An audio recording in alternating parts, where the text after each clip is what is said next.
사순절은 예수님의 고난, 그 십자가의 죽음을 깊이 묵상하면서 자신을 성찰하는 그러한 회개와 성찰의 기간입니다.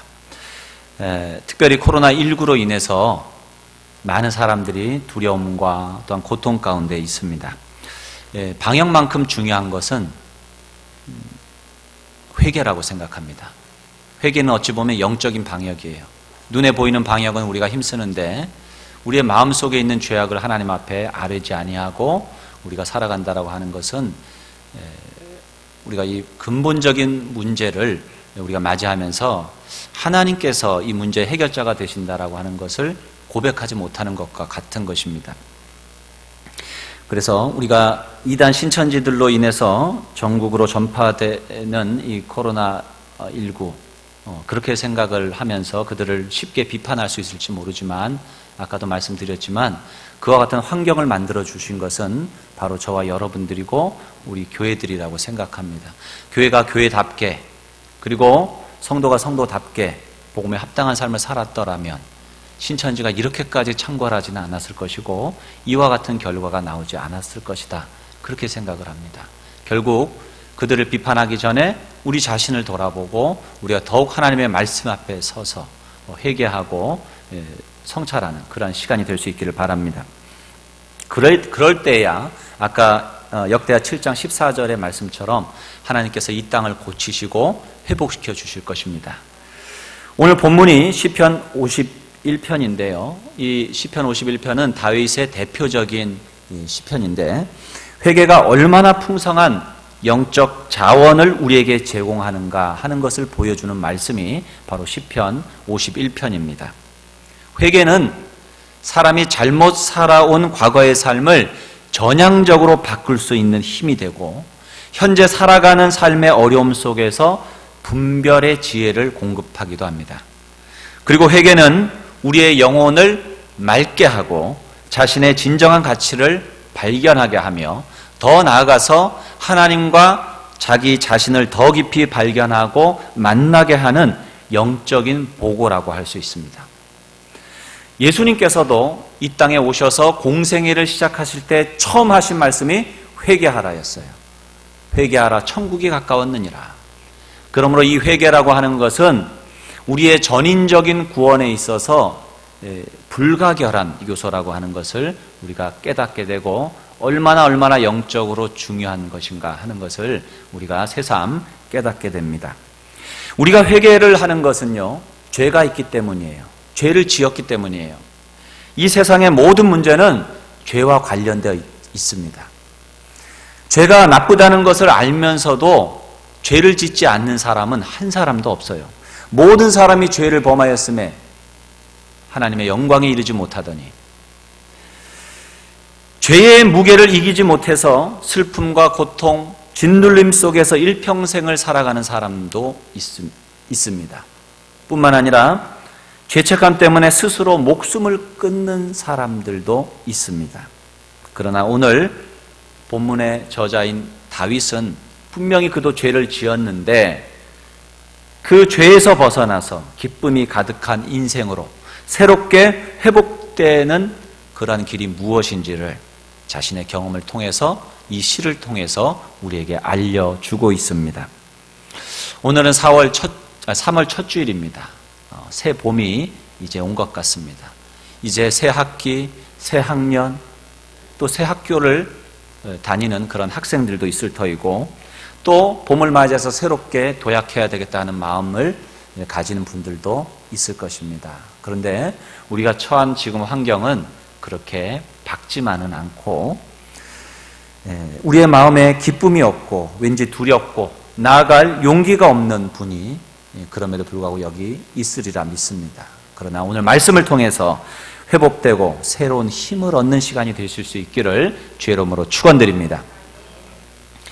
다윗이 회복될 수 있었던 이유는 우선은 자기 죄를 인정하고 회개했기 때문이에요. 자기 죄에 대한 인정이 회개의 첫 번째예요. 죄는 속성상 드러내지 않고 감추려고 하는 성격이 있죠. 죄를 지으면 죄책감이 생기고 죄책감 죄책감은 사람의 마음을 고통스럽게 짓누릅니다. 그렇기 때문에 죄책감으로부터 벗어나기 위해서 사람들은 죄를 인정하지 않거나 죄를 합리화합니다. 그럴 수도 있지. 아담과 하와가 처음 인간이 죄를 지은 다음에 보인 반응이 뭐예요? 하나님을 피해서 나무 숲을 사이로 숨은 거예요.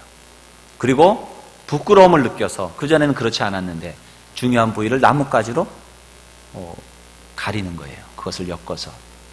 죄라고 하는 것은 인간에게 수치심과 죄책감의 고통을 주게 되는 거예요. 그래서 어떻게든 인간은 변명하고 합리화합니다. 그러므로 죄를 들키게 된 것을 후회하는 사람들은 우리가 자주 보지만 진정으로 자신의 죄를 회개하는 사람들을 보는 것은 드뭅니다. 어쩔 수 없이 악어의 눈물을 흘리는 사람들은 흔치 않게 보지만 정말 진정으로 통회하며 자복하는 심령들을 찾아보기는 너무나도 어려운 거예요. 다윗도 마찬가지였습니다. 다윗은 자신에게 충성을 다하던 우리아의 아내를 탐합니다. 그리고는 우리아를 계획적으로 치열한 전장으로 보내서 고립시켜서 거기서 죽게 만들어요. 살인 교사죠. 그리고 나서 우리아의 아내와 결혼을 합니다. 그러고도 그는 1년 동안 잊고 편안히 살아요. 어느 날 나단 선지자가 이 다윗을 찾아와서 이야기를 하는 거예요. 한 성읍에 두 사람이 있었습니다. 한 사람은 부한 사람이었고 한 사람은 가난한 사람이었습니다. 가난한 사람은 아무것도 없고 작은 암양 새끼 한 마리뿐이었습니다. 그래서 그 암양을 애지중지 자식과 함께 키우고 함께 먹고 잠을 잘 정도로 마치 딸처럼, 외동딸처럼 그렇게 그 암양 새끼를 키웠습니다. 그런데 어느 날 어떤 행인이 그 부자 집에 오게 되었는데 부자가 그 행인을 위해서 자기의 양과 소를 아껴서 잡지 않고 가난한 사람의 양 새끼를 빼앗아서 자기에게 온 사람을 위해서 잡았습니다. 이 얘기를 듣던 다윗이 분노하면서 나단에게 말합니다. 여호와의 살아계심을 두고 맹세하노니 이 일을 행한 사람은 마땅히 죽을 자요. 그러자 나단이 다윗에게 이야기합니다. 바로 그 사람이 당신이요.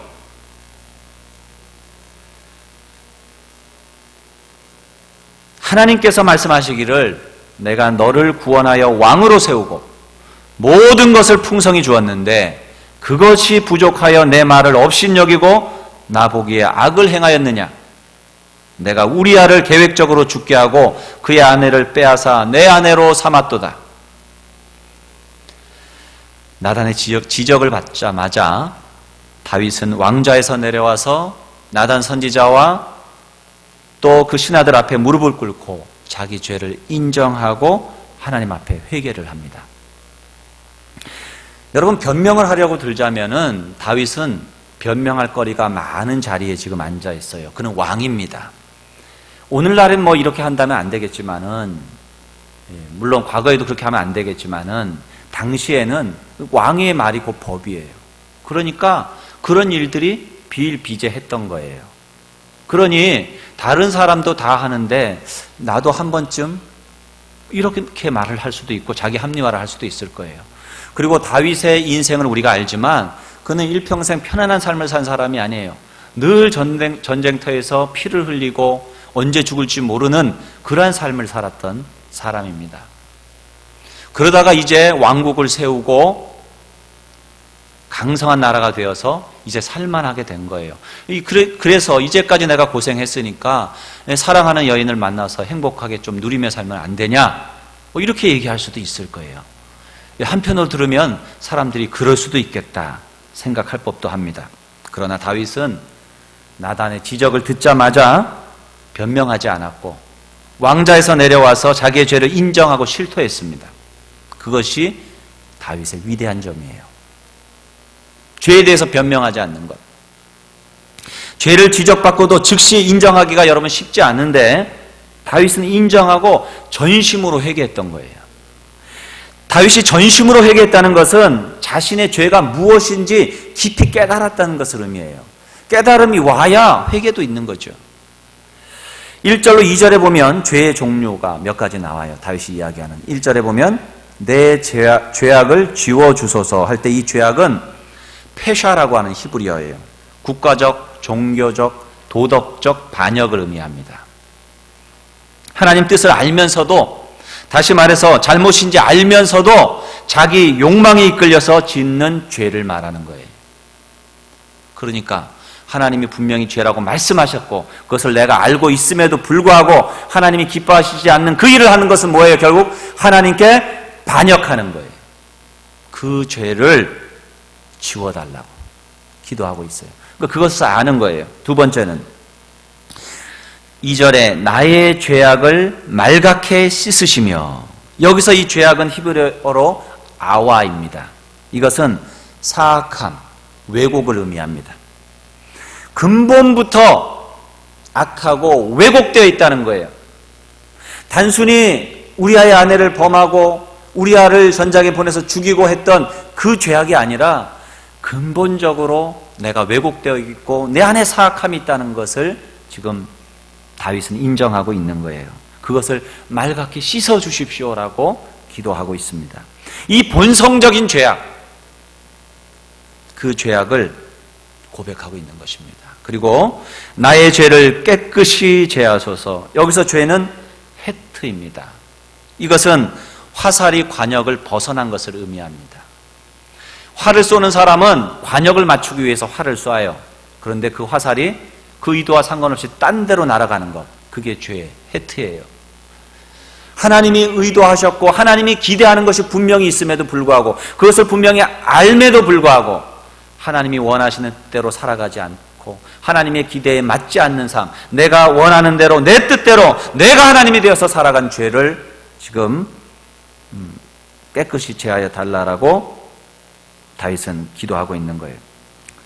이 모든 이 기도의 내용을 그래서 살펴보면 다윗은 단순히 자기가 범한 그러한 성적인 죄 혹은 살인의 죄만을 이야기하고 있는 것이 아니고, 속임의 죄만을 이야기하는 것이 아니고, 근본적으로 하나님 앞에서 이것이 죄라고 하는 것을 인정하고 있는 거예요.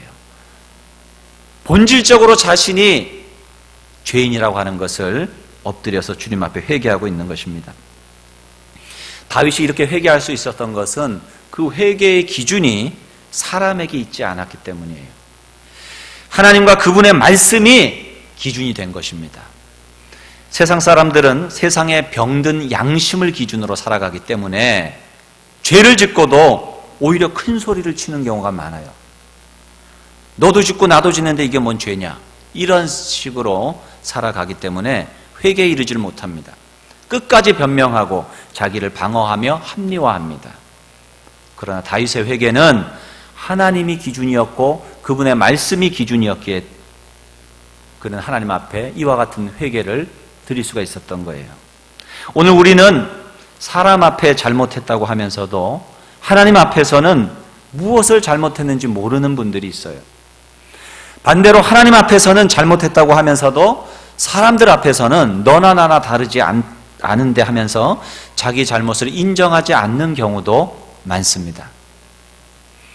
두 가지 다 진정으로 자기 죄를 인정하고 회개하는 모습은 아닙니다. 우리는 진정한 회개를 통해서만 하나님 앞에 나아갈 수 있습니다. 사랑하는 성도 여러분, 자신의 삶을 돌아보는 이 사순절 절기가 되기를 바랍니다. 여러분은 하나님의 기대에 부응하는 삶을 살고 계십니까? 죄인 줄 알면서도 욕망과 욕심에 이끌려서 범한 죄는 없으십니까? 근본적인 생각에서 이미 하나님과 하나 될 수 없는 죄의 속성을 가진 모습을 한 번이라도 주님 앞에 고백한 적이 있으십니까? 나타난 죄만 고백하고 들킨 죄만 인정하고 내 양심이 좀 괴롭다는 사실을 토로하는 것이 회개의 전부인 줄 알았다면 이제는 우리의 회개가 다윗의 차원까지 이르러서 진정으로 영적인 회복을 경험할 수 있기를 주의 이름으로 축원드립니다. 다윗이 회복될 수 있었던 것은 둘째로 하나님께 죄의 용서를 구했기 때문이에요. 하나님께. 다윗은 밧세바나 나단에게 가지 않았습니다. 다윗은 자기 죄를 용서하실 분은 하나님밖에 없음을 알고 있었습니다. 물론 사람에게도 회개를 했죠. 그러나 근본적으로 죄의 사함은 하나님께 있기 때문에 하나님께 나아가서 마음을 열고 마음을 무너뜨리고 그 앞에서 회개를 해야 하는 거예요. 죄를 지었기 때문에 죄인이 아니라 죄인이기 때문에 죄를 지을 수밖에 없음을 다윗은 알았던 거예요. 따라서 이것은 하나님 외에 용서할 분이 없어요. 다윗의 회개는 단순히 행한 죄에 대한 회개가 아니었고 하나님을 구하고 용서와 회복을 바라는 회개였습니다. 1절 말씀에 내 죄악을 지워주소서. 여기서 지워달라는 것은 경제 용어예요. 부채를 갚아달라는 이야기와 같아요.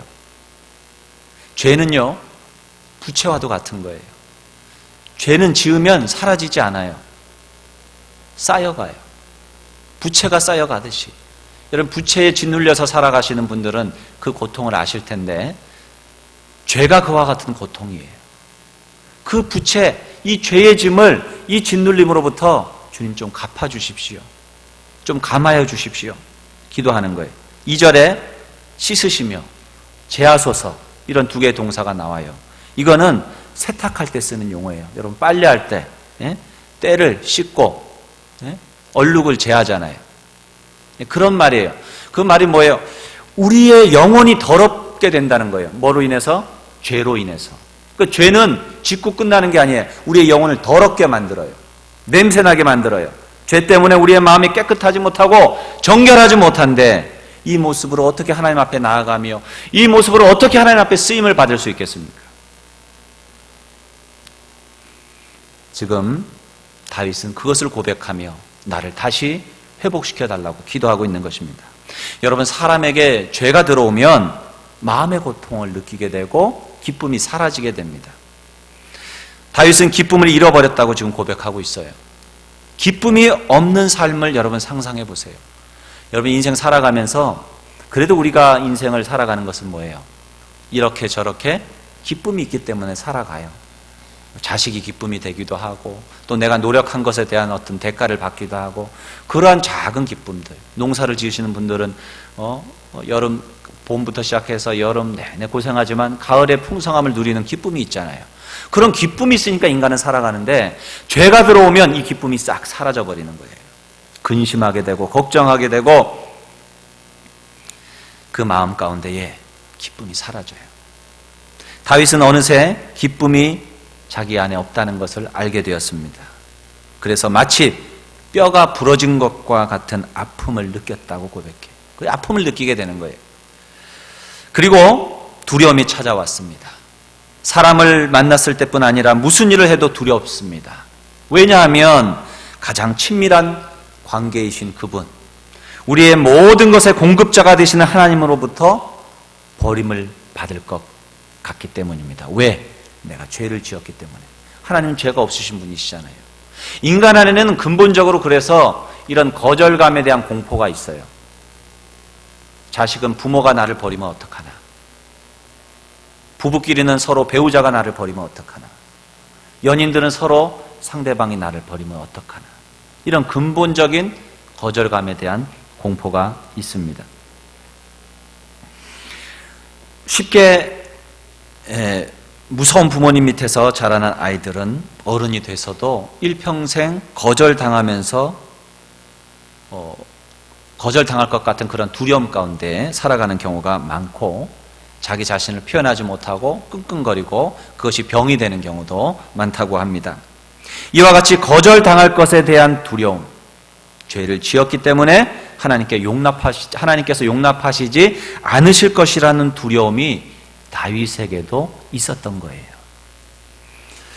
그리고 다윗의 마음에는 삶의 의욕, 자원하는 마음이 사라졌습니다.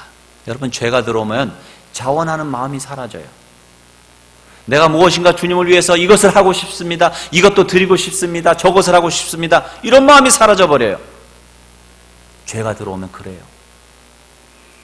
다 수동적이 되고 재미도 없고 삶의 변화도 없는 거예요. 내가 자원해서 무엇인가 행할 때에 거기에 기쁨이 있고 삶의 변화가 있고 보람이 있는 것인데, 죄가 들어오니까 그것이 다 사라져버린 거예요. 내 안에 기쁨은 사라지고 두려움과 불안과 걱정, 그런 것만 마음에 가득 차 있는 거예요. 그럼에도 불구하고 다윗이 하나님 앞에 돌아갈 수 있었던 이유가 어디에 있을까 살펴보면, 다윗이 자기의 경험을 통해서 하나님이 어떤 분이신가 하는 것을 알았다는 데 있어요. 하나님은 어떤 분이십니까? 인자와 자비가 풍성하신 하나님이심을 믿으시기 바랍니다. 다윗은 그것을 알았던 거예요. 그 수많은 죽음의 고비에서부터 하나님은 인자하심으로, 성실하심으로 그를 구원해내셨어요.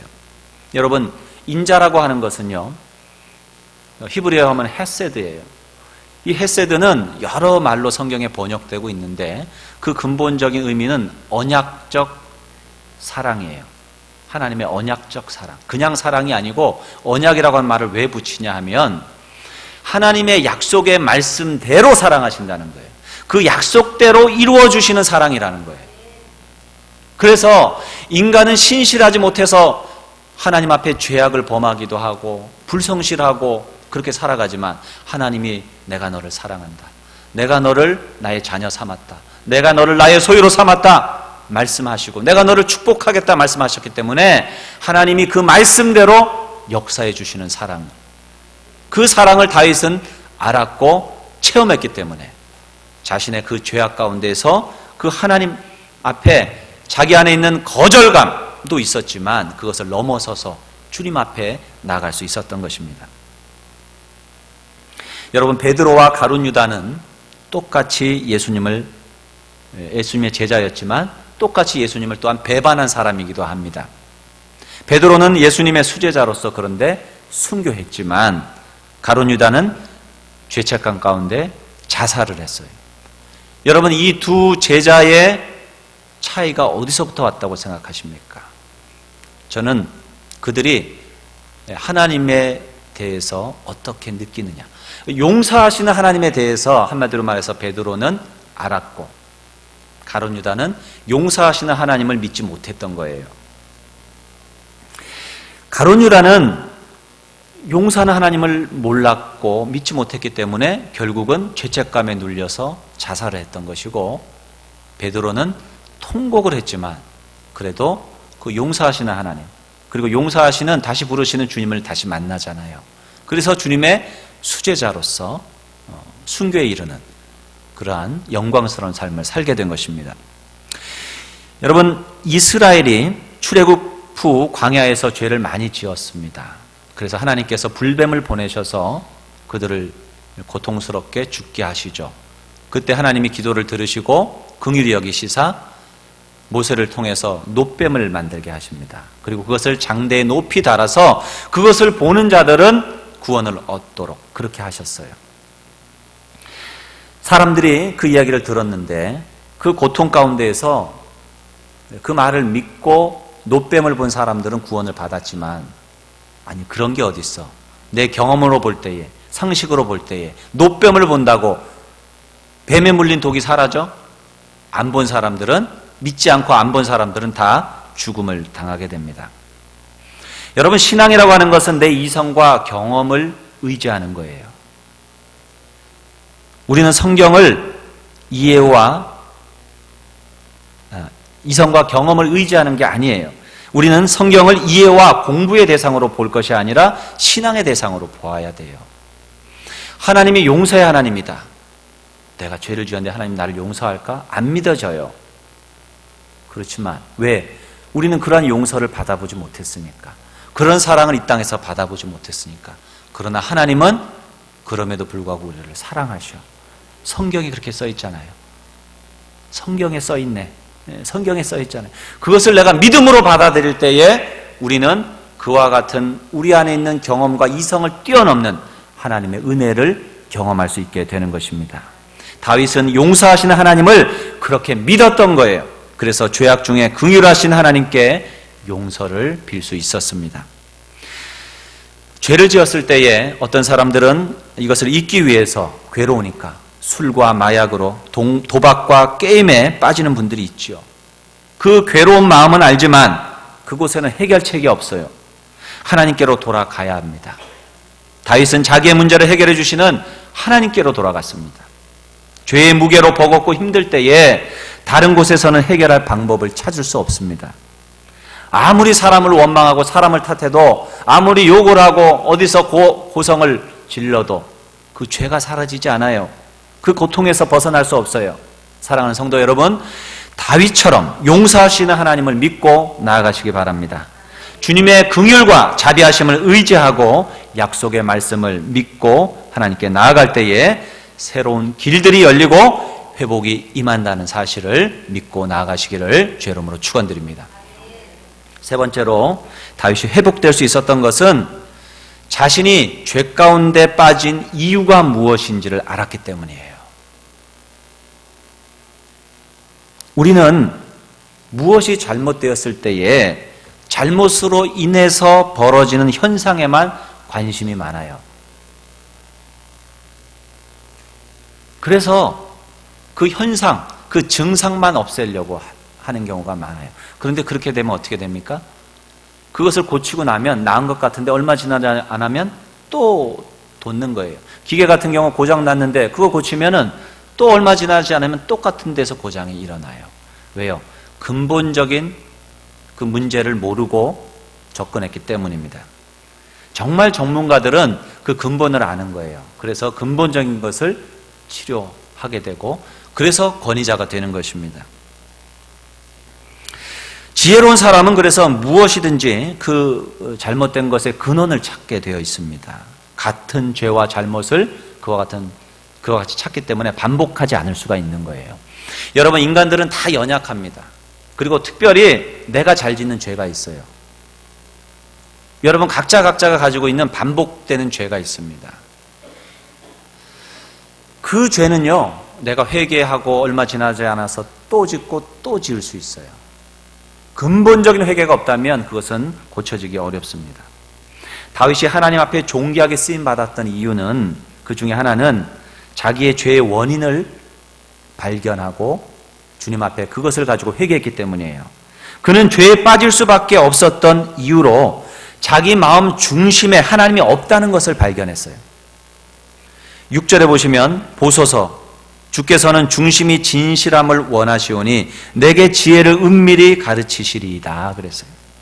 언뜻 생각해보면 이 말씀이 좀 이해가 되질 않아요. 왜요? 다윗처럼 하나님을 사랑하고 다윗처럼 하나님을 섬긴 사람이 또 어디에 있겠습니까? 그런데 자기 중심에 하나님이 없다라고 지금 고백을 하는 거예요. 아니, 어떻게 도저히 이해가 되질 않는 거예요. 그렇다면 도대체 그 마음 가운데 하나님이 있다고 말할 수 있는 사람이 누가 있겠어요? 다윗이 죄악 가운데 그것을 발견한 거예요. 내가 하나님을 사랑한다고 생각했고 내가 하나님을 진심을 다해서 섬긴다고 생각했는데 내 중심에는 정말 하나님을 사랑하고 정말 하나님을 섬기는 마음이 없었구나. 그것을 깨달은 거예요. 나는 여전히 죄를 지으려 하고 죄를 사랑하고 세상을 사랑하고 내 안에는 그렇게 더러운 것이 많구나. 그런데 보니까 뭐예요?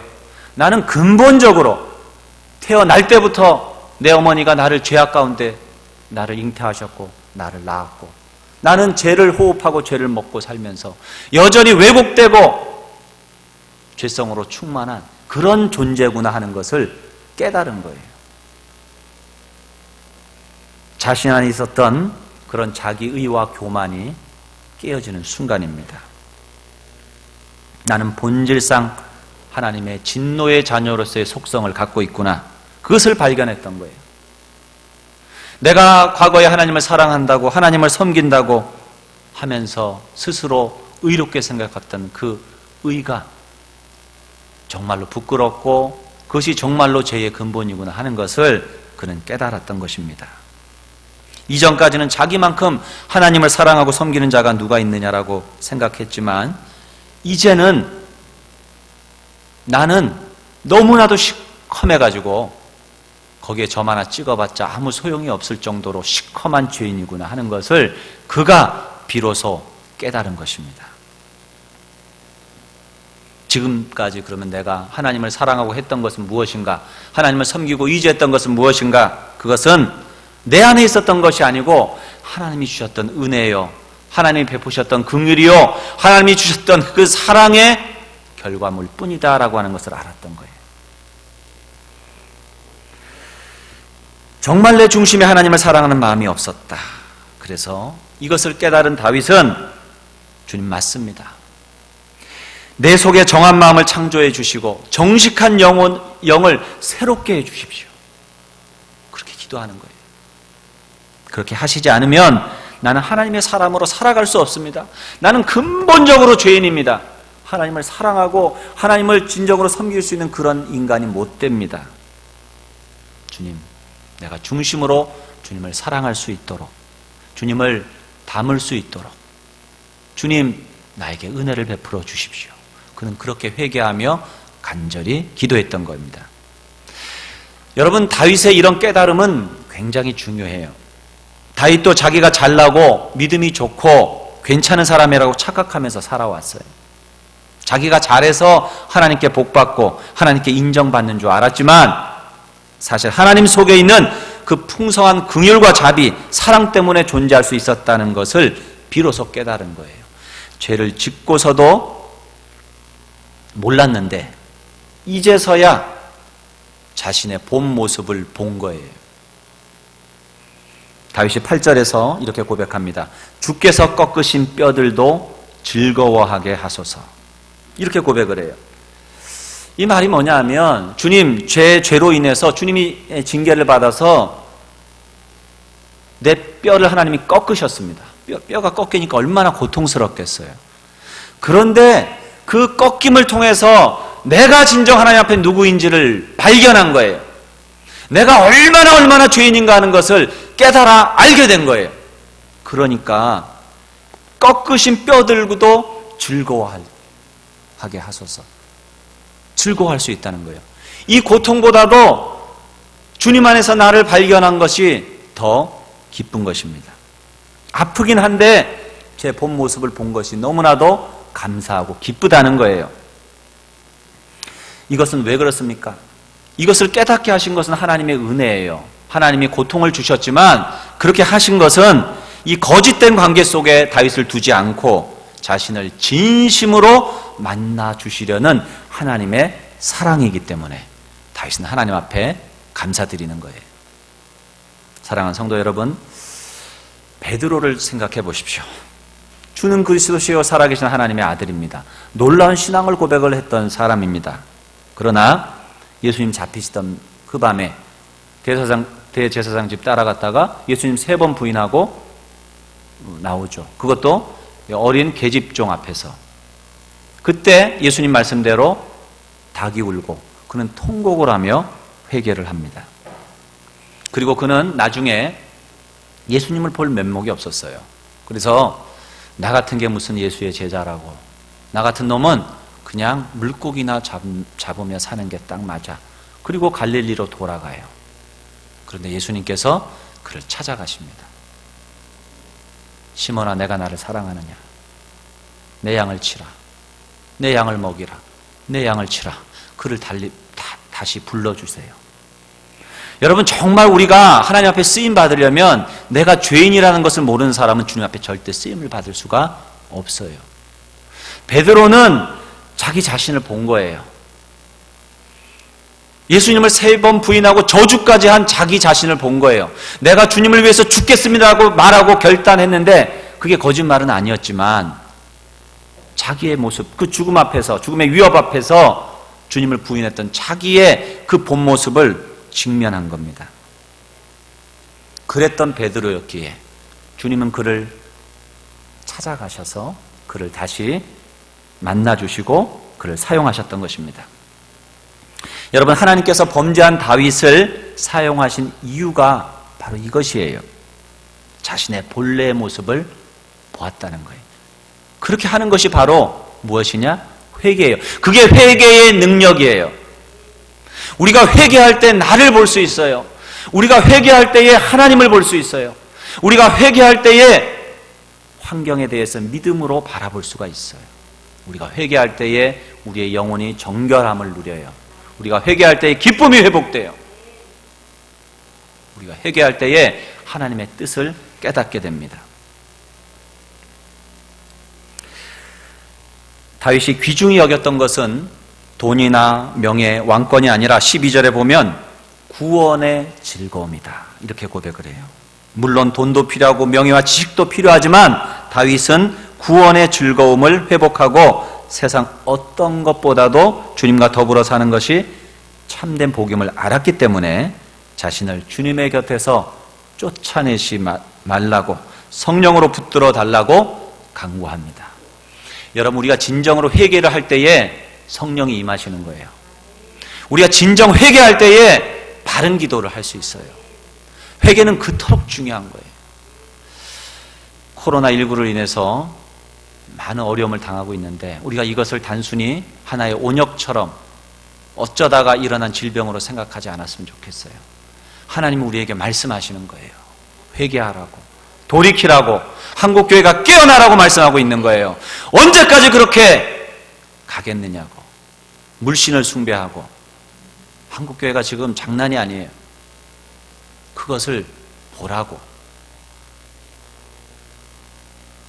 주님 주신 사명 감당하라고 교회 세워주시고 물질 주시고 건강 주시고 이 나라를 부강하게 해주셨는데 우리가 회개할 때입니다.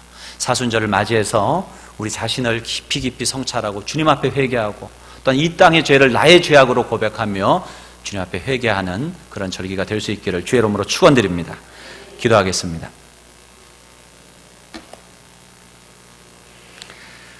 우리 주님 앞에 주님의 십자가 사랑, 죽기까지 사랑하신 그 사랑을 우리가 헛되이 만들어버리는 우리의 죄악을 회개합시다.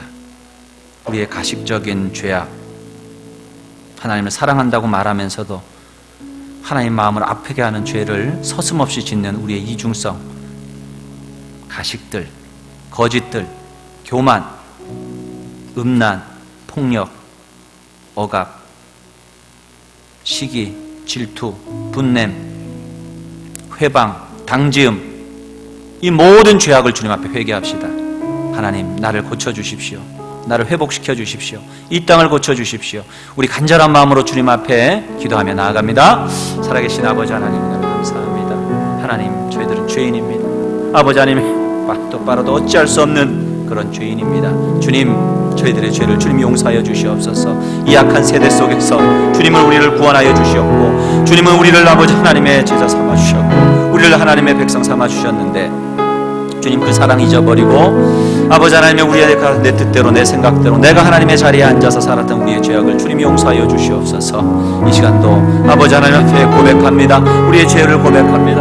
우리 자신을 더 깊이 바라볼 수 있는 자들 되게 하여 주시고 우리가 우리의 죄악을 통하여서 우리 자신을 발견하고 하나님을 바라볼 수 있도록 주님 인도하여 주시옵소서. 십자가의 보혈로 아버지 우리를 씻어 주시옵소서.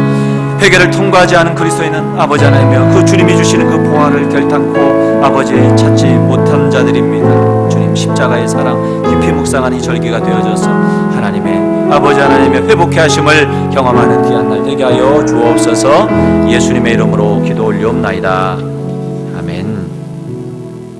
우리 다 일어나셔서 선한 능력으로 새로운 헌신 찬양 함께 찬양합니다.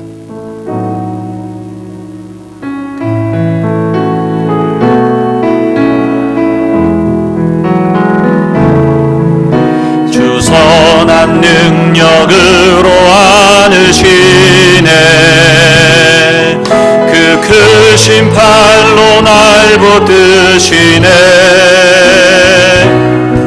절망 속에도 흔들리지 않고 사랑하는 주 얼굴 구하리. 선한 능력으로 일어서리. 주만 의지하리. 믿음으로 우리 고대하는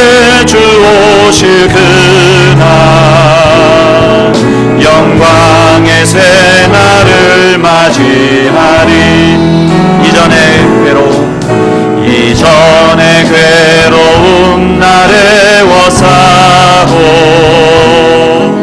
고난의 길을 걷는다 해도 주님께 모두 맡긴 우리 영혼 끝내 승리의 날을 맞으리 선한 능력으로 일어서리 주만 의지하리 믿음으로 우리 고뇌 안에 주 오실 그날 영광의 새 날을 맞이 선한 능력으로 일어서리 선한 능력으로 일어서리 주만 의지하리 믿음으로 우리 고대 안에 주 오실 그날 영광의 새 날을 맞이하리. 기도하겠습니다. 이제 평안한 마음으로 여러분의 삶의 현장으로 돌아가십시오. 선한 일에 용기를 가지며 악을 악으로 갚지 마십시오. 항상 연약한 자를 도우며 병든 자를 찾아보며 곤란당하는 이웃을 위로하십시오. 모든 사람을 존경하며 주님께 봉사하고 주님을 사랑하십시오. 모든 일을 믿음과 사랑으로 행하며 어떤 일에도 소망을 포기하지 마십시오. 거룩하신 성령께 순종하여 기쁨과 감사의 생활을 해 나아가십시오. 우리 하나님 아버지는 여러분을 항상 도와주실 것입니다. 이제는 우리 위에 십자가에 달려 죽으신 예수 그리스도의 그 크신 은혜와 하나님 아버지의 무한하신 사랑과 우리를 회개에 이르게 하시고 우리를 감동하시는 성령님의 말할 수 없는 그 은총이 이 시간 회개를 통하여 진정으로 나를 발견하고 주님을 발견하고 또한 우리의 사명을 발견하고 주님을 위해 살기로 다짐하는 여기 머리 숙인 사랑하는 성도님들 머리마다 저들의 가정과 직장과 생업 또한 학업 그리고 우리 공동체 위에 이제로 영원토록 함께 하시기를 간절히 축원하옵나이다. 아멘.